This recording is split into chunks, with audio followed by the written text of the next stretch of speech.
நாடாளுமன்ற அலுவல் பட்டியல் இன்று முதல் தமிழில் வெளியாக தொடங்கியுள்ளதை குறிப்பிட்டு மகிழ்ச்சி தெரிவித்துள்ள மதுரை எம்பி சு வெங்கடேசன், இந்த வசதி சமஸ்கிருதத்துக்கு இல்லாதது தற்செயல் அல்ல என பதிவு செய்துள்ளார்.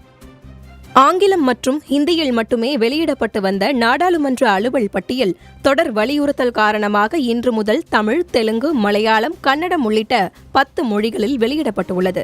இதனை மேற்கோள் காட்டி மதுரை எம்பி சு வெங்கடேசன் வெளியிட்டுள்ள பதிவில், நாடாளுமன்ற ஆட்சி மொழிக்குழு நாடு முழுவதும் ஹிந்திமயமாக்க இடைவிடாது பணியாற்றிக் கொண்டிருக்கிறது எனவும், அதே நேரம் மொழி சமத்துவத்துக்காக போராடுபவர்கள் நாடாளுமன்றத்தை இந்தியமயமாக்க இடைவிடாது போராடி வருவதாக தெரிவித்துள்ளார்.